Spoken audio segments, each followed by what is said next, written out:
Hey, everybody. I'm so glad you're here with us because today we are going to be talking about Star Wars. Wait a minute. Seven Samurai. Oh, no. Wait a minute. Magnificent Seven. Oh, wait. No, that's not it. Battle Beyond the Stars. No, I'm just kidding. Today, I'm so excited. We're going to be talking about Rebel Moon. It's going to be a blast. Welcome to Two Geeks and a Microphone.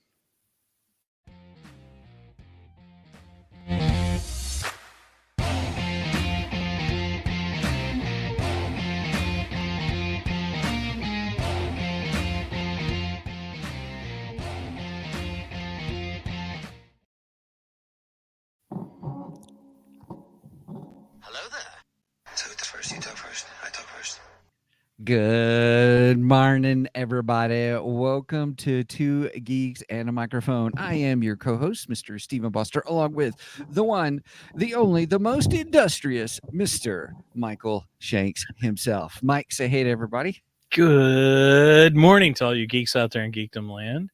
So, in your intro, did you say Battle of the Network Stars?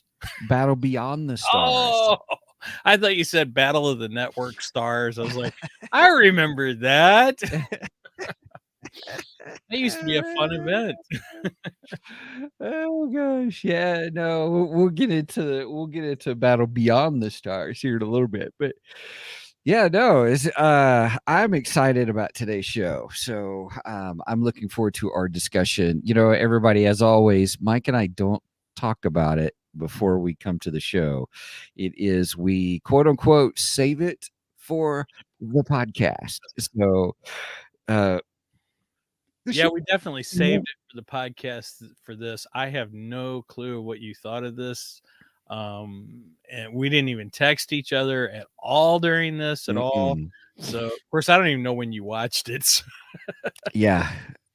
Legally, I'm not allowed to say. I have to plead the fifth on when I actually watched it. No, I'm just kidding. That's hilarious. I watched it last night, actually.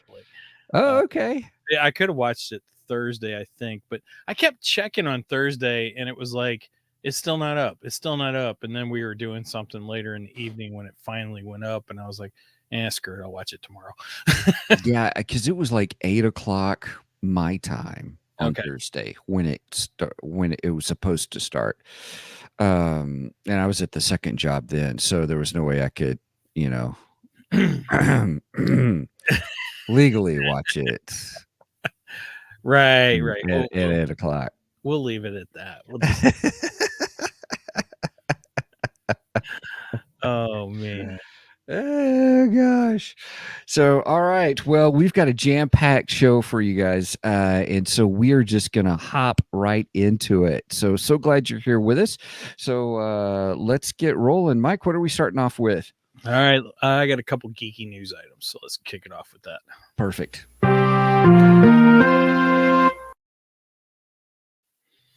All right. So it came down this week that Marvel has dropped the actor Jonathan Majors. Jonathan Majors. He's been dropped. He was the actor who was playing King the Conqueror. He who remains. Blah blah blah. All of that. He was supposed to be the big bad in the next two big Marvel movies. The Secret Wars Part 1 and 2. So apparently he was accused of assaulting somebody or something. Yeah, girlfriend, and he was convicted for part of it. He was convicted for part of it, yes, and Marvel quick dropped him like a hot potato. Said, nope, we don't want nothing to do with you. We're getting rid of your butt. I wish DC would have done that with some people. But anyway. Interesting. So I'd have to say Marvel probably made a good decision on that. But the thing is, and this is what I wanted to discuss, is where do they go going forward? Do they just recast him and have somebody else play the King the Conqueror role? Which I think would work. I mean, especially in a universe of multiverse. You could cast somebody in that role, different face, and think nothing of it. I mean, look how many people have played Loki. you know. So I mean, we only have one main Loki guy. We only have one Mhm. main. Tom Hiddleston is the main Loki actor, but we've had several different versions of Loki, and some of them have different faces. So I don't know. I think they could recast and be okay. What do you think? Steven says, I don't know. I'm trying not to think. I don't care. I just have not been intrigued with Kang. I have not watched Loki yet. I know we are planning to do some episodes on it, or an episode on it. Now you And watched Loki season 1 though. I did. But season 2, I know they delve deeper, but I just, I, again, I don't know. I don't know if, for me, although I'm not really a multiverse fan, I've been like, okay, I'll give it a shot. And I watched Ant-Man and, the Quantumania one and stuff. And that actually was kind of enjoyable. But I he is not as an intriguing character, the Kang, as we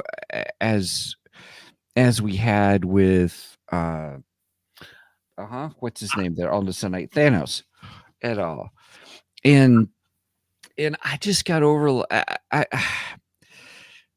Yeah, I just don't care. I'm just not into it. I don't have any desire to feel like I need to watch the next movie for the overarching villain stuff. So I'll Well, have to leave it at that. I don't think Secret Wars is. I don't think watching Secret Wars is all gonna be all about Kang personally. I think it's gonna be how they do certain other characters.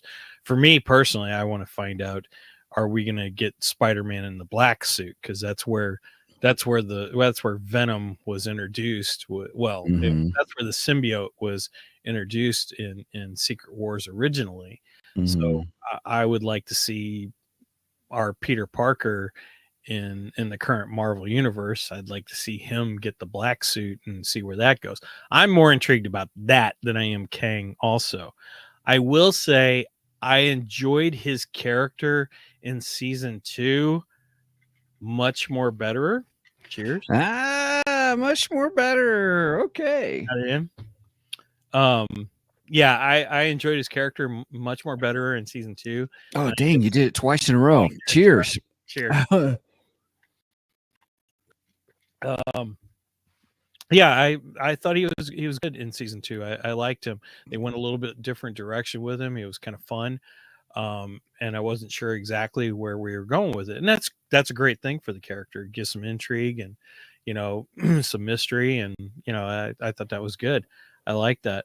But other than that, I do agree with you. I really don't care about Kang in the next movie.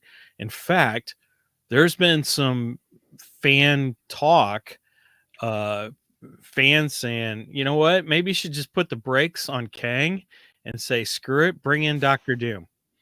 And I kind of like that idea too. I like that. I think Doctor Doom is more intriguing of a villain, Agreed. because I think a lot of people know Doctor Doom better than than they would Kang, if that makes sense. Yeah, I think Kang's a much deeper dive into comic history than Doctor Doom is. And only the Marvel fanboys, the Marvel comic fanboys really know who Kang is. I didn't know who Kang was, and I'm not the biggest Marvel fan out there. So, I like Right. Marvel here and there. I prefer DC for the most part. I have my specific Marvel characters that I love and follow. But other than that, I didn't know who Kang was until this came about. And sure, I Mhm. got a little interested in Kang after he was introduced. But yeah, like you, I don't know if I care that much. I'm not like, oh my gosh, I can't believe this is going to destroy everything and blah, blah, blah. Although I do think this should be a lesson for Marvel going forward, maybe we need to be careful about casting long-term parts like this. Something like this could affect our entire Yeah, it's universe. always hard to know. Yeah. Oh yeah, they couldn't see it coming. No one Right. knew this was coming. I don't blame anyone. I'm just saying it was an interesting turn of events. Yep. So, and that's all I got to say about that. Cool. All right. All right. So my next entry is this is a little bit more on the rumor side than a news. Well, it is a rumor, but I thought this was an intriguing rumor that you and I are both going to enjoy. Oh boy. So, Alan Richardson has responded to rumors that he is being eyed for the role of Batman in DCU's The Brave and the Bold. Ooh. So, Alan Richardson currently plays Reacher. He also played. He was in. He was in the. Yes. He was in the Titan. He played Hawk, which in the Titans, right? I loved Hawk. He was awesome. Mm-hmm. And spoiler alert, Hawk gets killed, and I was just like, oh, this sucks. I can't believe they killed Hawk off. But yeah, I think he'd be perfect as Batman. I like this fan cast. I think this is amazing, and I hope James Gunn is considering this, because yeah, I think he would be perfect. He would probably, out of all the Batmans that we've seen, he'd be one closest to the physical. Agreed. Yes. Makeup. Oh my gosh, yeah, he's so built. He'd fit perfect. And he wouldn't need much working out, like most of them, they got to work out intensely for the Batman character. And I don't think it's going to take too much for him. He's just going to come in and put that suit on and go, man. So I was excited. I'd like to see that, actually. I think I would like to see him don the cowl. I think he'd be amazing. Yeah. Huh. Okay. Yeah, we're in the middle of watching Reacher. We're only a few episodes in, so I think I'm gonna have to go watch it. But I've never gotten into the Reacher universe, so I don't know anything about it. The Amazon series is much more better than the Tom Cruise movies. Is it? Do I need to watch the Tom Cruise movies to understand this? No. Okay. Not that I have anything against. Well, Tom Cruise is nuts, but other than that. Well, Tom Cruise movies are good. The problem is Tom Cruise does not fit the physical description of the character, nor the menacingness of the character. Yeah, because it's Tom Cruise. Tom Cruise is charismatic. Agreed. But he's not intimidating. And the whole aspect of Reacher is that he's intimidating. He's huge, kind of a thing. And if you have not seen I highly recommend the Amazon series. It's really good. I'll put it to you guys this way. You guys know how I am about time.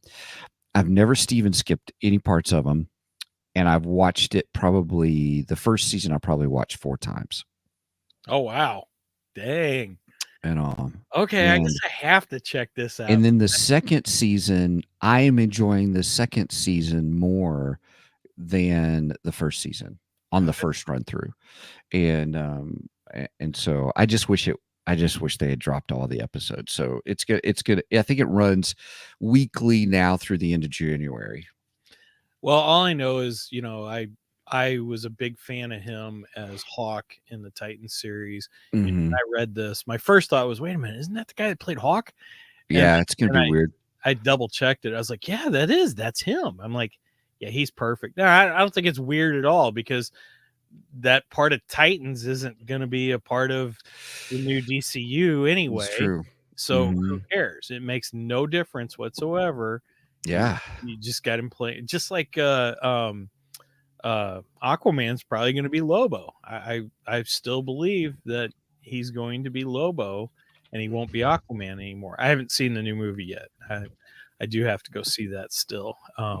I am interested in seeing how that ends and stuff, because I got a feeling that's it. Aquaman's done. At least this version of Aquaman will be done. So anyone who's seen the movie, they can tell me I'm wrong if they want to, but I right on. don't think I am. Not the way things have been going with the DCU right now. So, Yep. All right. Okay. Moving on to Geekdar. I got a Geekdar. couple items for the Geekdar. Control with the radar, sir. What's wrong with it? I've lost the bleeps, I've lost the sweeps, and I've lost the creeps. The what? The what? And the what? You know, the bleeps, the sweeps, and the creeps. That's not all he's lost. All right. So today for the Geekdar, Steven, I didn't even ask you if you had any Geekdar this week. No. I was lucky to get Rebel Moon in. I did manage to get a few comic books in this week. Ooh. Yeah, it was nice. And hopefully I'll get a few more comic books read this week since I'm off for Christmas break. I always take this time of the year off to kind of refresh, relax, and, so on and so forth. Oh, not to mention I'm going to Dallas, Texas next week to see the Cowboys play. Whoop, whoop, whoop, whoop. Live at AT&T Stadium. Can't wait. Versus Right on. Lions. It's going to be freaking amazing. And I get to meet up with some of our podcast buddies, Zig and Jeff of Nerdery and Murdery. Hopefully our friend John will be there too, John Keller. Oh, cool. Yeah, I'm hoping to meet up with him, so we'll see what happens. Nice. That'll be good. That'll be fun. Can't wait. Anyway, so moving on to Geekdar. All right, I have two things for the Geekdar. One is a praise and one is a bitch.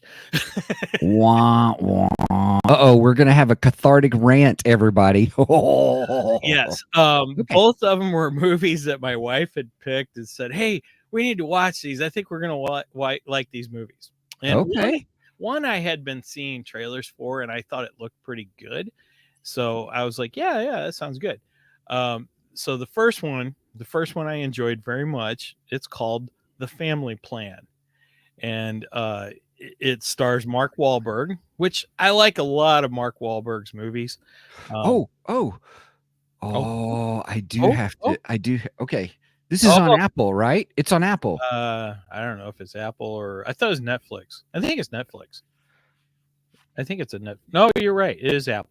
Sorry. Yeah, because I'm looking at it right here on my other screen. We were able to sign up this for 3 free months of Apple. So we started it. So I was like, oh, Monarch's on there. I got to tell. So you can get Apple TV on other devices other than yes, Apple TV. Oh, interesting. I didn't know that. I had no idea. Well, cool. Oh, so you're watching Monarch. I'm getting ready to. I was telling Kelly all that you told me about it. About with Kurt Russell and his son playing the younger version of that character, that's in it and stuff. So I thought, oh, okay, I gotta watch this because Mike will want to talk about this. When Monarch wraps up, maybe we can do an episode on Monarch.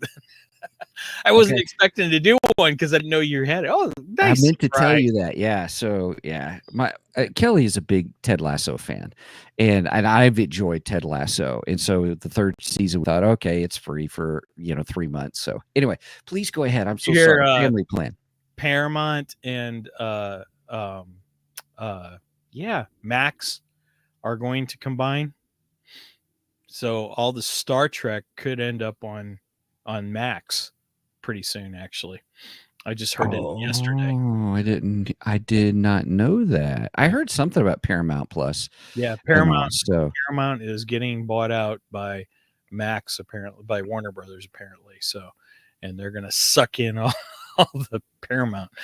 Eventually, we're all just going to be owned by one corporation at one point. So it's almost there anyway. But anyway, Family Plan. I'm so sorry. I squirreled us at squirrel. Right. Go ahead. Squirrel's coming from two different ways there. Anyway, Family Plan with Mark Wahlberg. I tend to like a lot of Mark Wahlberg's films. I think he's a good actor. I didn't like his music. I hated his music. Marky Mark. But his acting, yeah, I really like him as an actor.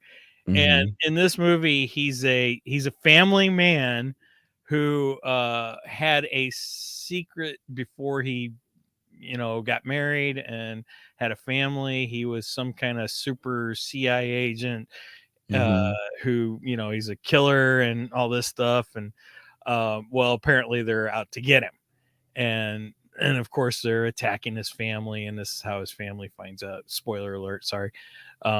Finds out who he is and stuff. But it was a great movie. It was action packed. It was funny. The baby is freaking hilarious. I love the baby all through the movie. He's so funny. I mean, Mark Wahlberg's kicking ass, and the baby's just laughing. Like, ha, daddy's beating your butt. It is so hilarious. And he starts doing all these crazy things that, normal guys wouldn't be doing and stuff like this. And his neighbors are like, what the heck is going on? And yeah, I highly recommend it. It is excellent. Okay. Fun movie. Tons of fun. Okay, good. In fact, I would rate this a 10.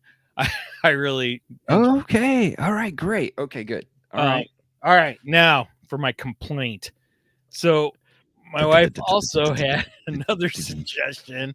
The movie is called The End of the World, or The World's End, or I don't know, something like that. It's on Netflix. I hated this movie. Who's in it? Sucked. Oh shoot, I should have had that one. Dang it, I didn't have that one up. It's on Netflix, you said? Yeah. And so what's the premise of it? Oh, basically the apocalypse.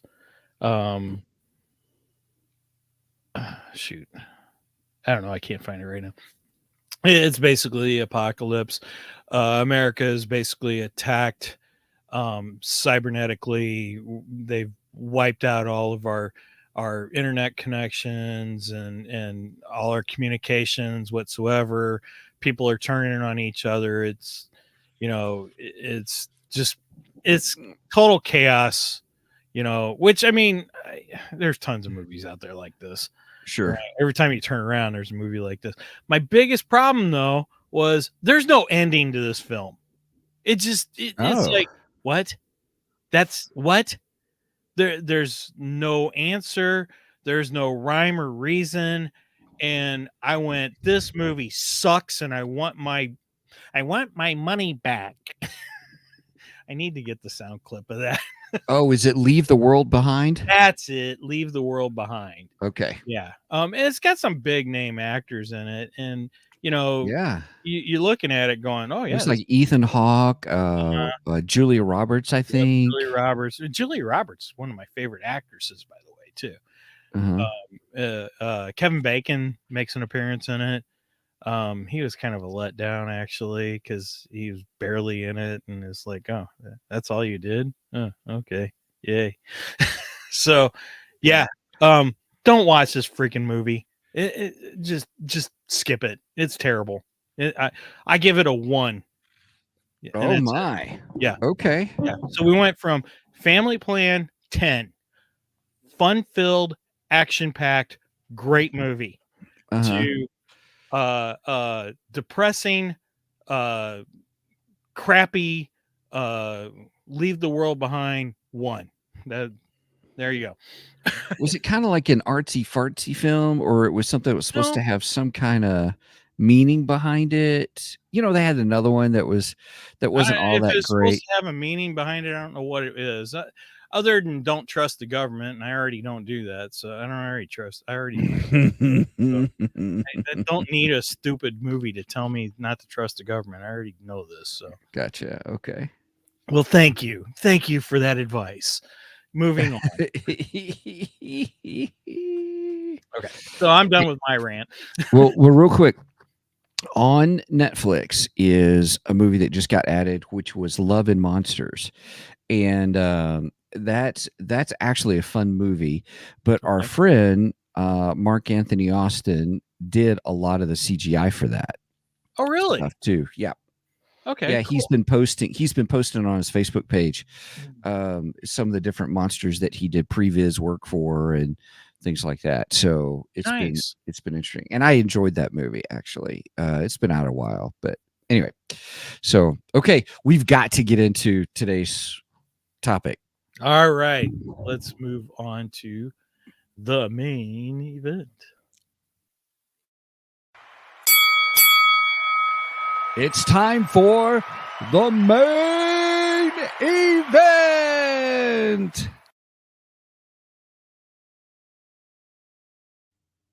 Okay, here we go, everybody. All right, so just so you know, everybody, what we do is we do a general overview of, kind of a real quick review, no non-spoiler, and then we are going to hit spoilerific territory big time.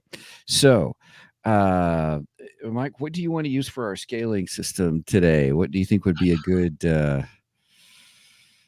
Yeah, I don't know. I, there wasn't really like anything that was overall. I don't know. What do you think? Fire swords. We're going to do fire Okay, swords. all right. Sounds good. And all cool. All right. All right. You want to go first? You want to go first? You want me to go first? Who goes first? You go first? I go first. All right.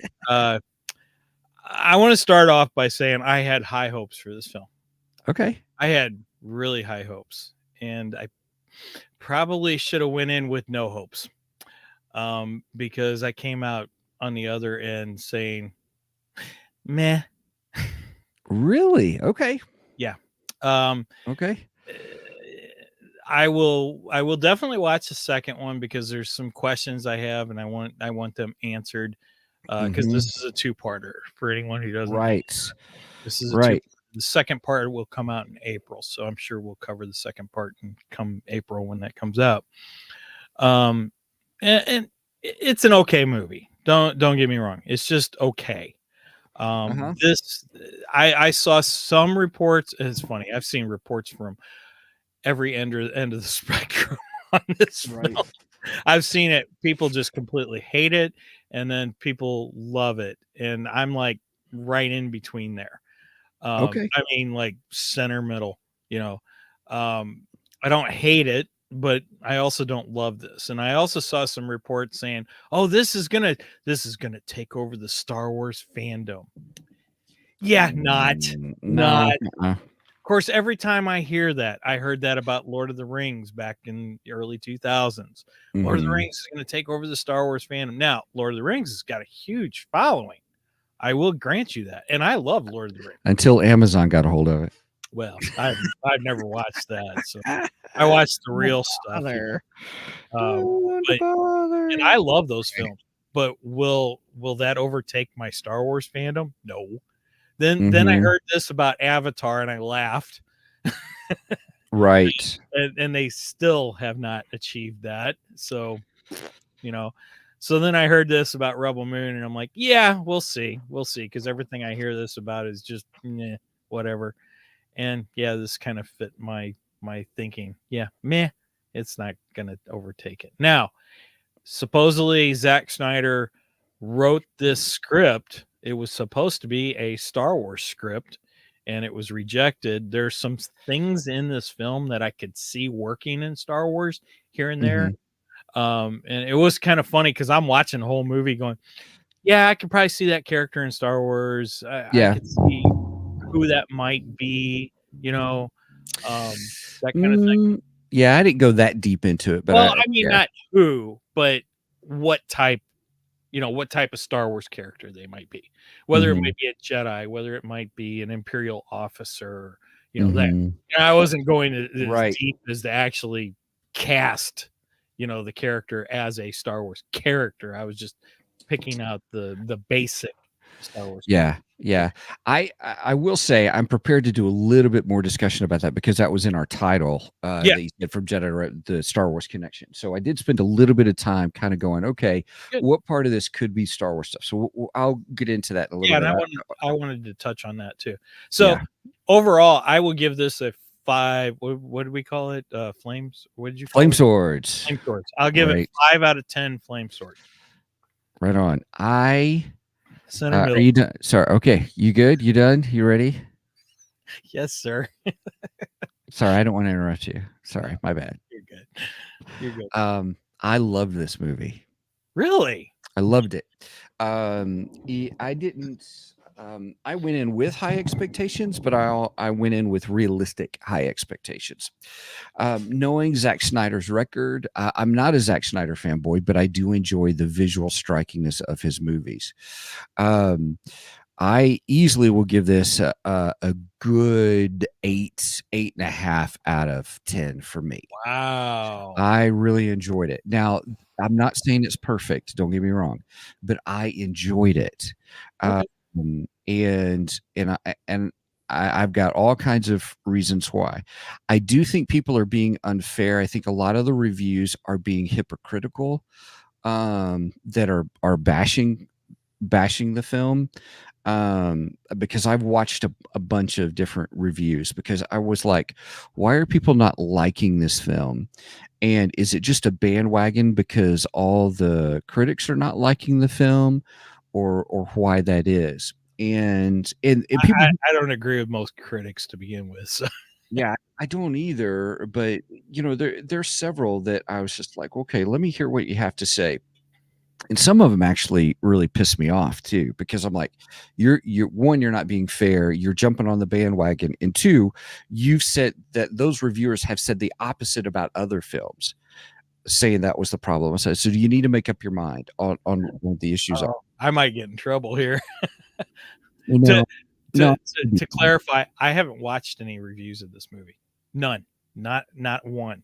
yeah, no, that's okay. Over them on purpose because I did not want to be influenced by them. So any thought you hear from me, that's straight from my head, not from no. I don't think there's be any issues with you. It's just as well as some of these others, because I think they were just jumping on a bag when they didn't like it.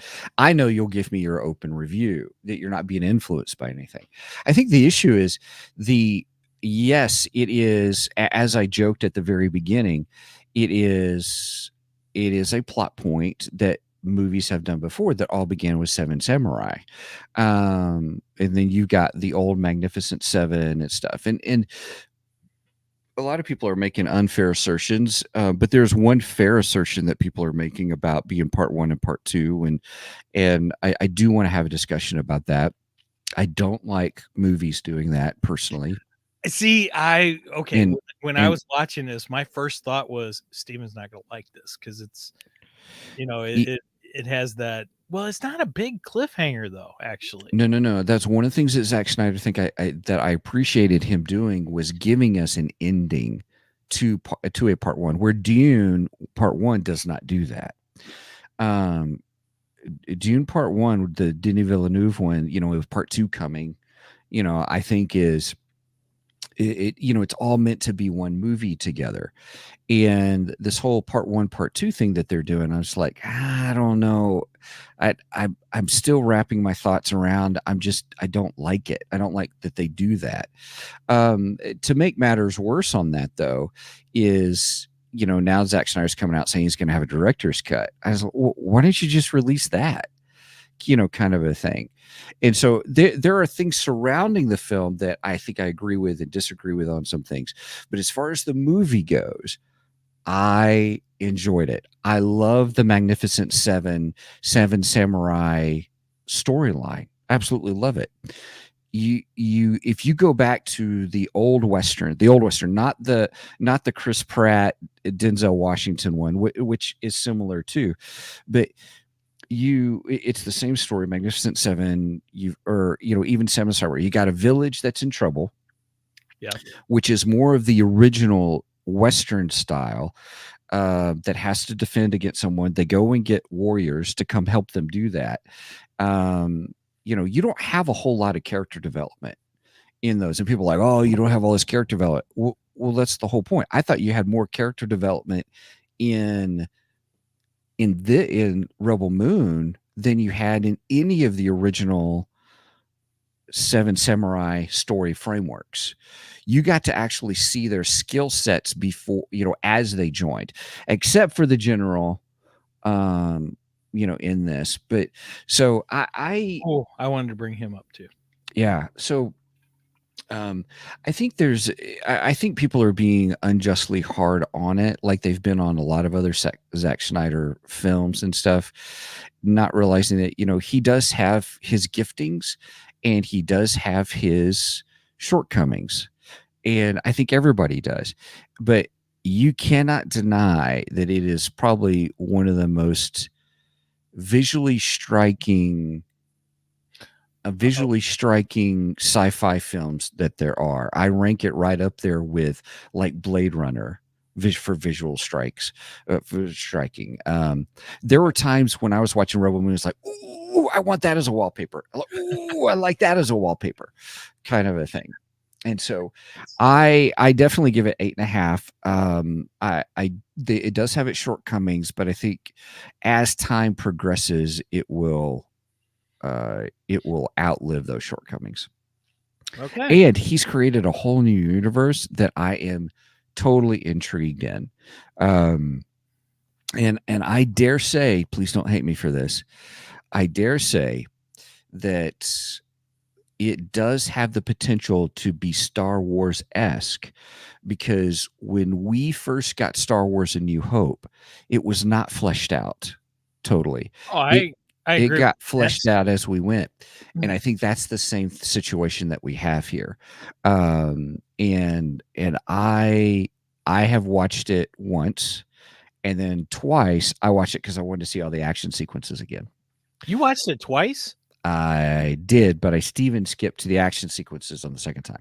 I was gonna say, how did you have time to watch it twice? I mean, we've only had it for 2 days, man.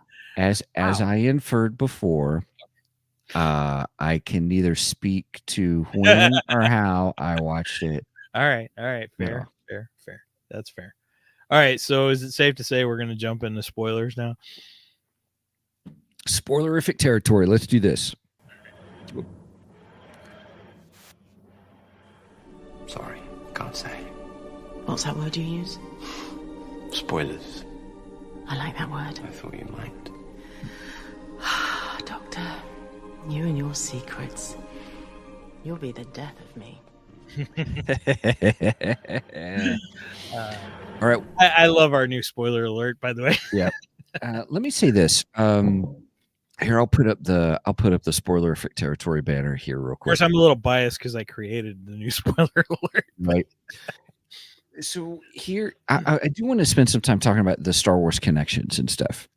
Yes, I did too, because we were told that this was a this comes from a rejected Star Wars script that Zack Snyder had presented to, I guess, Disney at some point. Mhm. And I'm assuming he presented it to Disney, because George Lucas wouldn't have taken it. I don't think.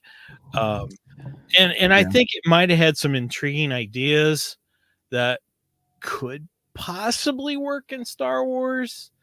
But I don't know overall if it would have been a great Star Wars movie. I don't know. Agreed.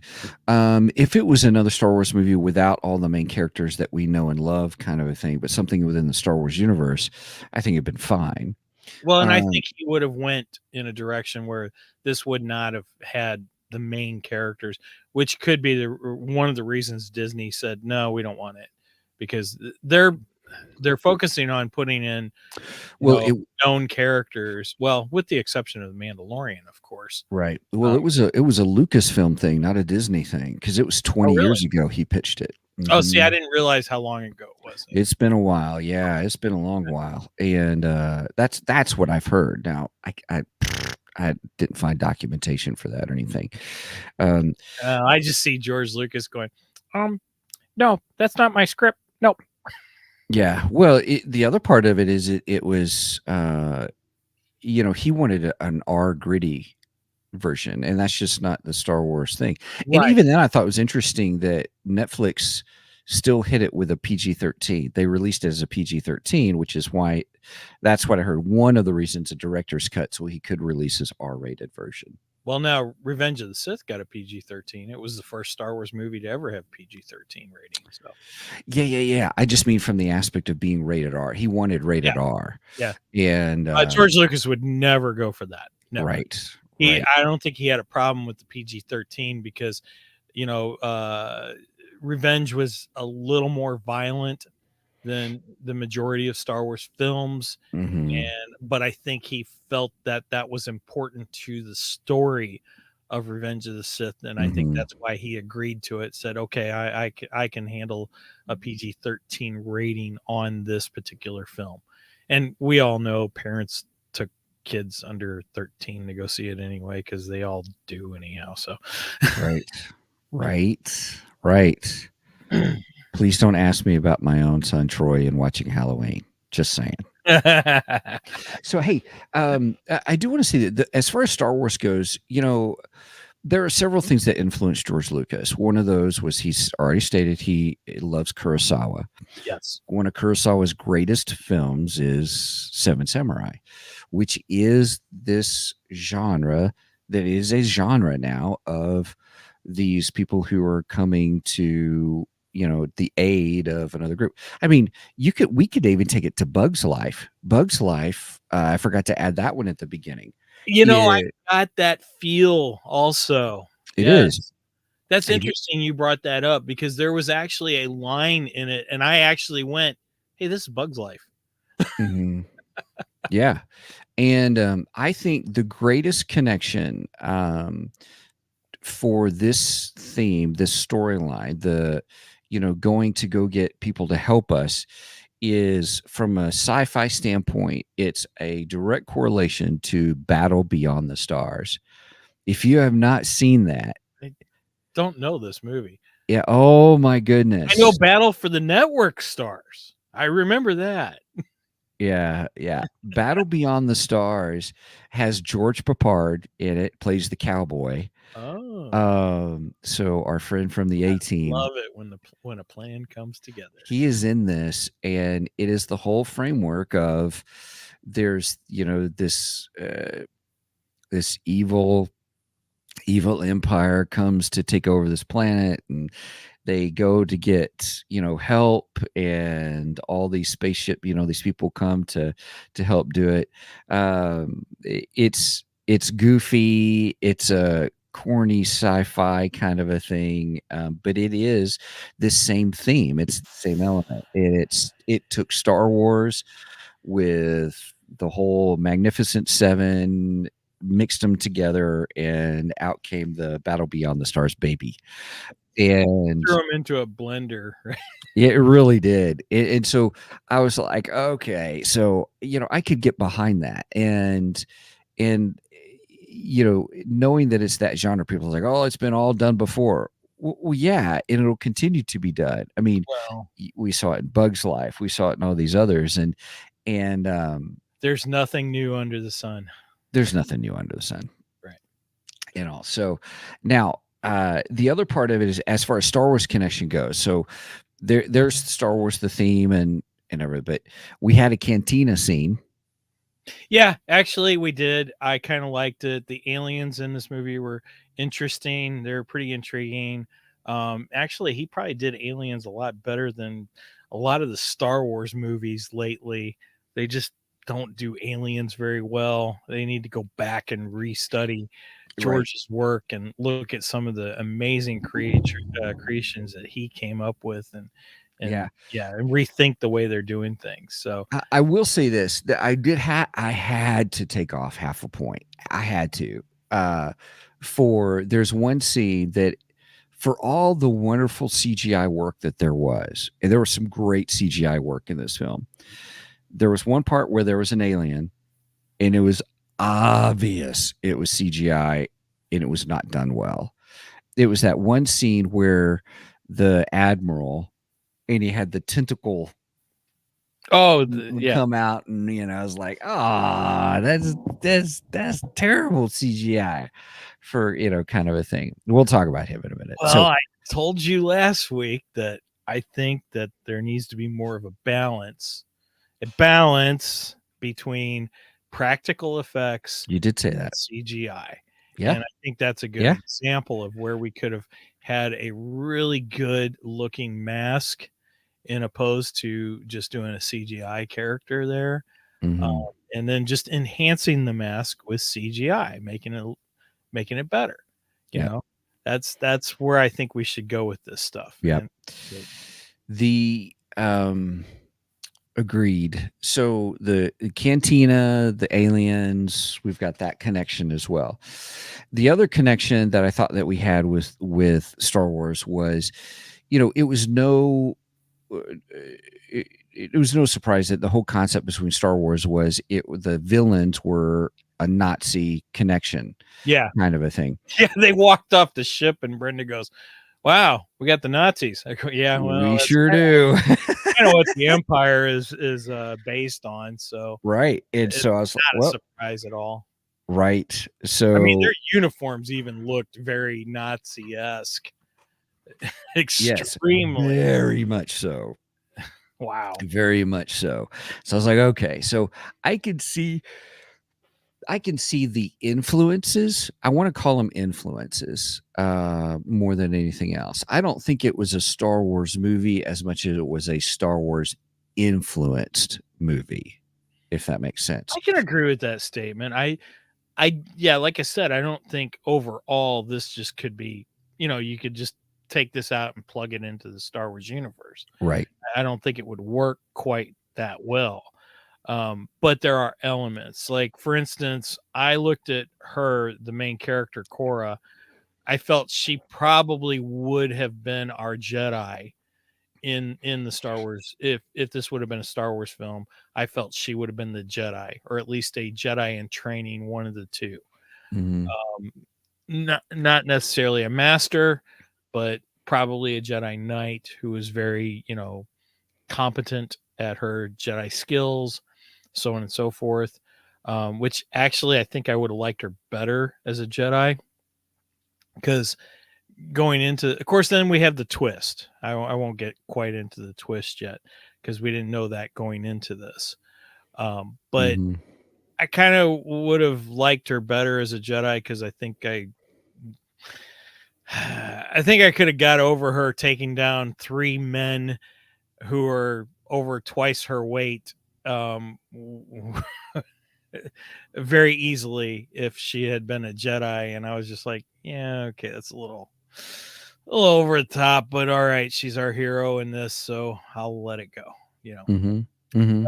That was just one of the things I was kind of like, I don't know if I can buy this. I don't know. And one of the other things I didn't care for, we have the village, which entering into the village and seeing their kind of celebration, sort of, coming out of the harvest and all that kind of stuff. I kind of got this Vikings feel about Mhm. them at first. I was like, oh, these guys kind of feel like Vikings, Mhm. but they aren't Vikings. Mm-mm. They have no toughness to them whatsoever. Right. They're a bunch of wimps, in my opinion. And I was like, yeah, I would have liked this a lot better if they would have been Vikings, and yeah, but Right. We are just humble farmers, which is part of that's yeah, the whole I know, I get it. thing. But yeah, I was like, oh, they made them a little too wimpy in some Exactly. ways, I thought. Exactly. Let some of the men actually fight and be men. Right. That Well, I don't. I wonder if it's part of an arc, especially for the guy that went with her. What was his name? Was it Ben? Den? No, uh no, Derek. oh, okay, yeah. Is it Gunner? Gunner. Thank you. That's it, Gunner. I got the cast up, so I'm looking at Yeah, so I did yeah. change. It was Gunner. To see Gunner, how he was from the very beginning, and then his progression to that final sequence. What occurred then, and You're saying we're putting him on the hero's journey. he's on a hero's journey of courage. Yes. Yeah, I can see that. But He was just okay to me. yeah, he was. I think part of it is just again, it's the part 1 and part 2 issue that I have is just make the movie. You're on Netflix. Netflix is your platform. Just Yeah, but you're also talking, this is Zack Snyder, okay? And we had a Justice League Zack Snyder cut that turned out to be almost 5 hours long. Mhm. Actually, I think it was about 5 hours long. Which, don't get me wrong, I prefer that version to the Joss Whedon one, which sucks. It's Mhm. terrible.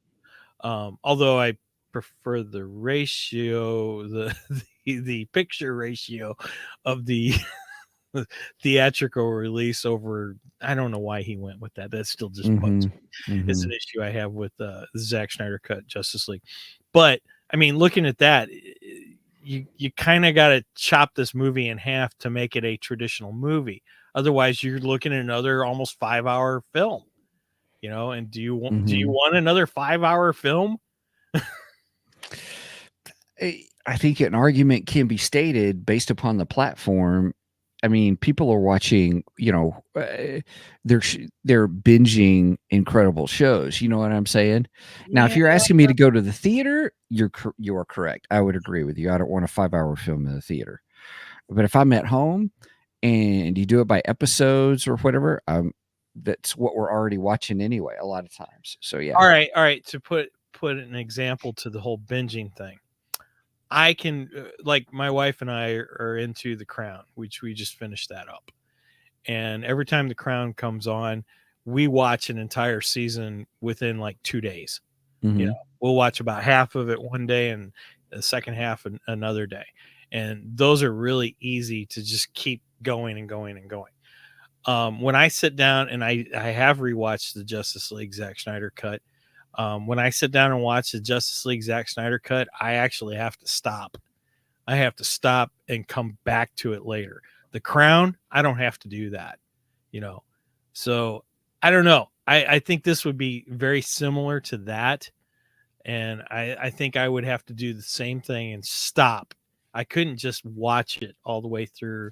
What makes it different? What makes it different that you have to do that?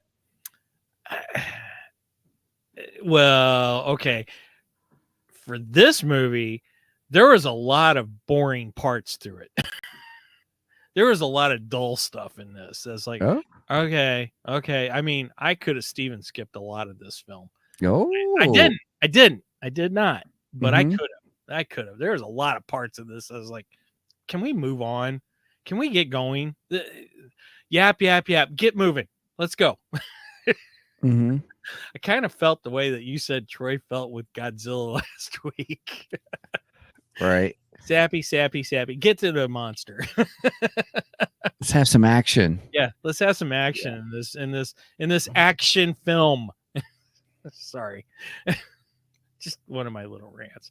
I don't know. I just don't think I could sit down for almost 5 hours watching this film. I don't think I could binge it per se. Just my thoughts. Okay, sure. I think the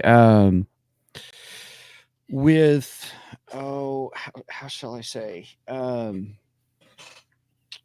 with the aspect of the film, I enjoyed the aspect that we're introducing new characters and that it is a sense of world building for something that he's been working on for 20 years.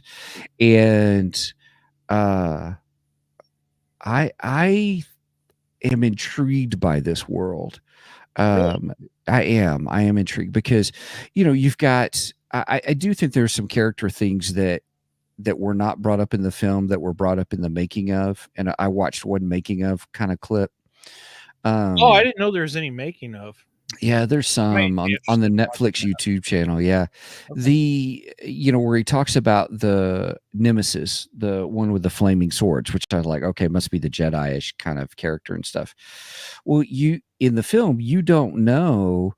You just, she's got robot hands and she's got these flaming swords. Okay.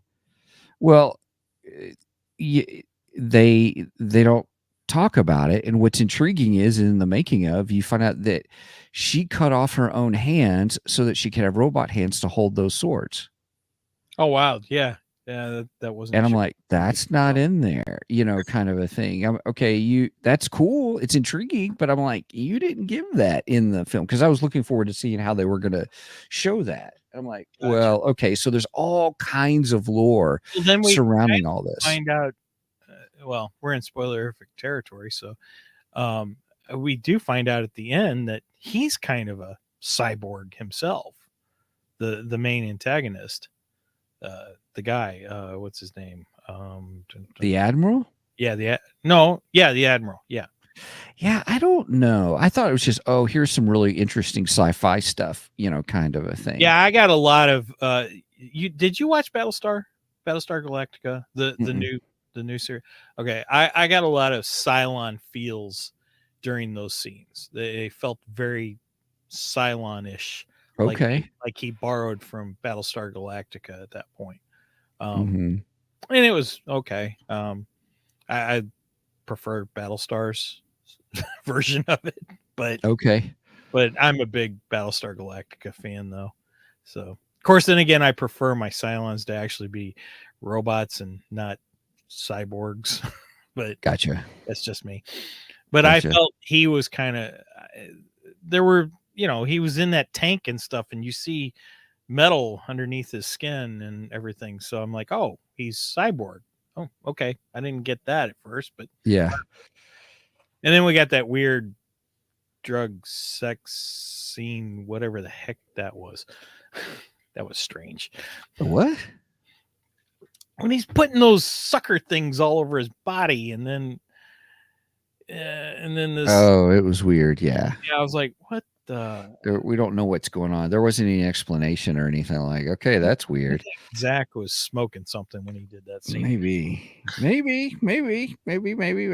Same Yeah. thing. Neighbors smoke all the time. Yeah. There's things I kind of skipped over. I was like, yeah, whatever. Move on. Kind of a thing. Yeah, that was like, whatever. This is strange. Yeah. Well, there's no explanation for some things, and that I'll give them. There's certain story elements that you just kind of take for granted. But again, that there are other movies that are like that too, that people gave a pass on, kind of a thing of, different, oh, I didn't have this great character development or didn't have the story element and stuff. To me personally, I thought the reason people complained, some of the people, the complaint is you were drawn into the film and you wanted more knowledge. And that was my thing. That's what I realized for myself is I was drawn in. The whole sucker thing or whatever he's doing, I was like, okay, whatever. And I just went on because I was just like, I'm sure they'll explain it or something or another, but I think people were drawn into the world. They just wanted more and they were upset that they didn't get more. And that's fair enough. More explanation on what was going on.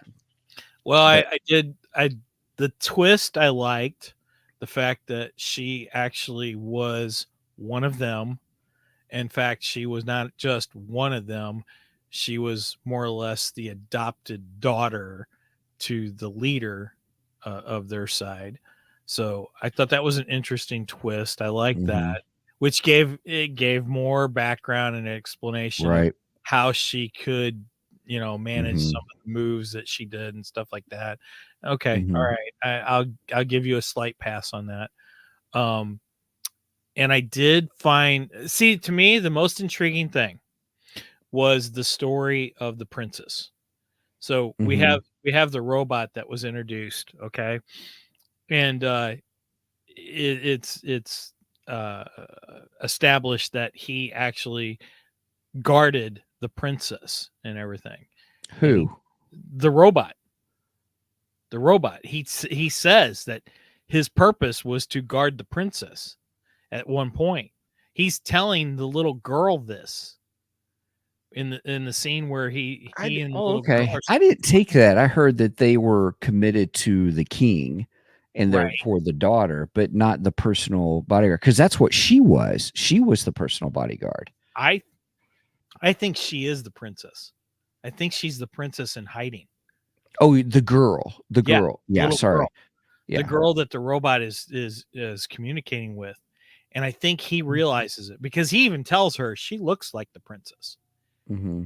And then we have that scene at the end where we see the robot out in the field and he's wearing like antlers and stuff like that. And he's got what looks like a staff to me.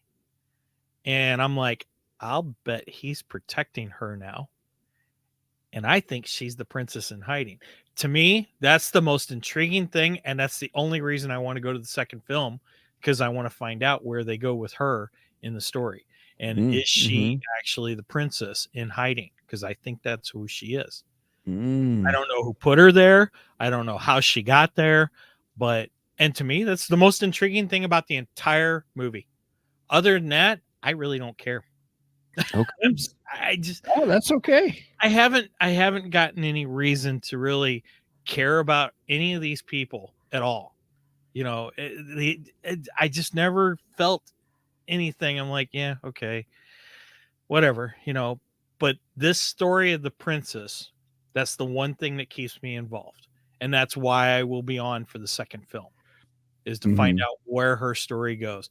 And I hope I'm not reading in too much into this, because I got a bad feeling, to quote Han Solo, I got a bad feeling about this. But we'll see. Hopefully this goes in an interesting direction with her, and it makes it more intriguing for me.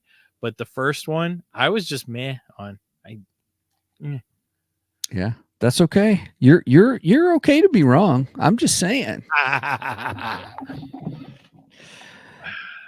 Yeah, I think it's one of those things about. Say I can't be wrong on my own show, but it's our show, so. You're funny. So I would say this is that I think it boils down to one of the things. I think this is a bigger conversation, though, is about those of us who watch movies and review movies and stuff. Is at what point do we become a critic versus just someone who goes and enjoys watching films? Because one of the biggest things is, oh, I've seen this before. I've seen this before. I've seen this theme before. I've seen this character before. Well, yeah. Again, nothing new under the sun. There is just right. nothing new under the sun. Right. But I think subconsciously compare it to things that we've already seen rather than looking at movie for what it is. Visually, bar none, this film gets 10 out of 10 sabers, because visually it's striking.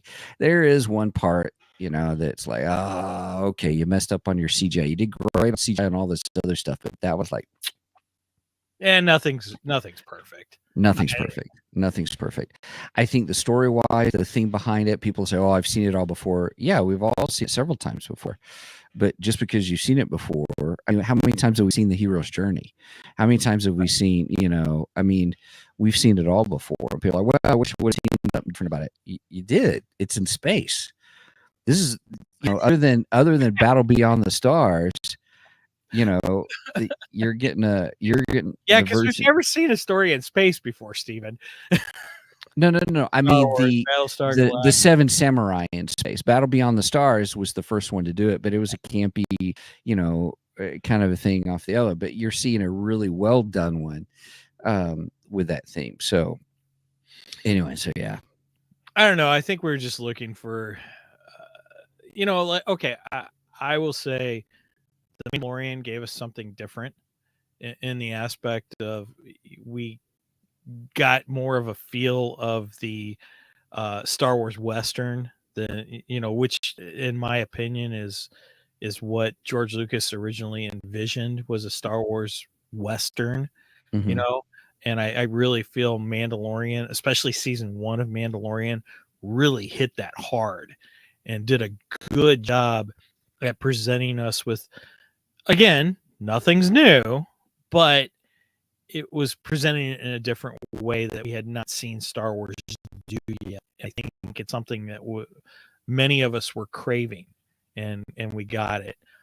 I didn't feel anything here that was that, intriguing. Okay. Put it that way. Right on. And that's all I got to say about that. Oh gosh, I think it's cool that you and I have stark differences on this one. We do. I mean, I don't hate the film. I don't want people going, oh, he hated it. No, I didn't hate it. I didn't. There was some things I enjoyed about it. It's just it's not a movie that I'm going to go back and rewatch several times. I highly doubt I'm going to watch it a second time. Especially with the second part coming out in April, which I'm kind of glad it's coming out pretty soon, because otherwise I probably would have to rewatch the first one, and I don't want to. Right. If they do a director's cut, I'm looking forward to seeing it. There were several scenes that I was like, they probably cut that to make that PG-13. Ooh, that would have been really cool rated R-wise. Ooh, that'd be really cool rated R-wise. Yeah. I'll wait till you watch it, and then I'll make my decision whether I watch the director's cut or not. Nah, you probably won't. Even because I'll say, oh, it's so much more better. It is much more better, kind of a thing. You'd be like, no, I'm not going to watch it again.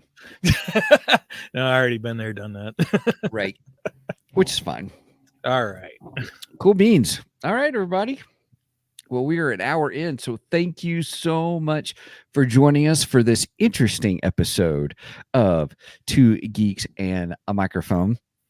And I just want to encourage you, please check out our website at www.twogeeksmike.com. That's the number 2 geeksmike.com. There you will find all things, all connections, all hub in one spot on the interwebs, specifically for where you can get to our merch page, or you can go to www.twogeeksmerch.com, the number 2 geeksmike.merch.com. Where you can check out all kind of fun t-shirts and other things that we have there.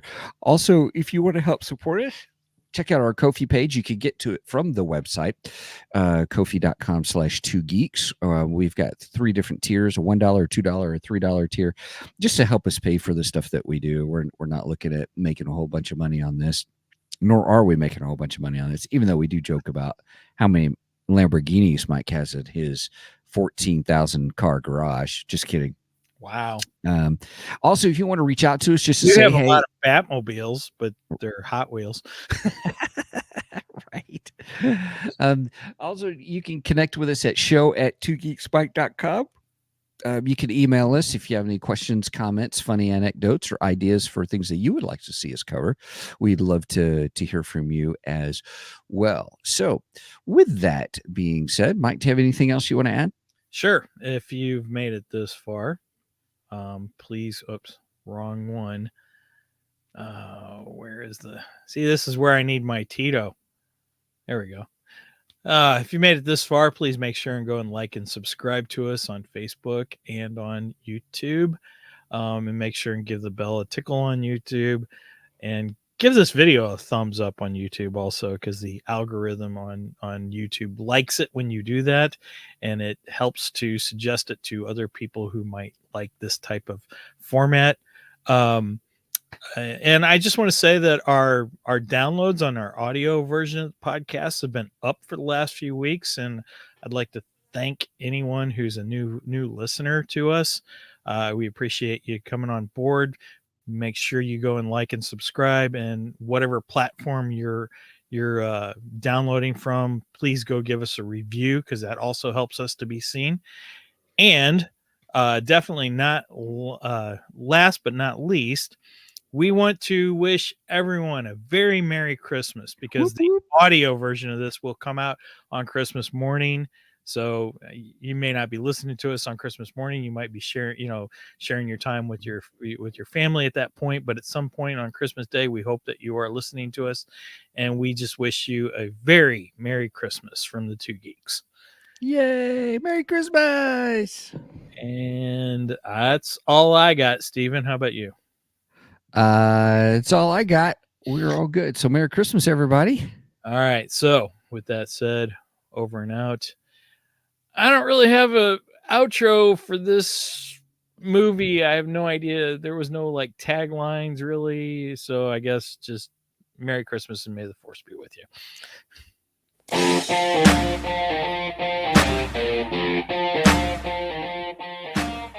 Thank you for joining us today on the Two Geeks and a Microphone podcast. Tune in next week when we will have more news and reviews. Until then, May the force be with you.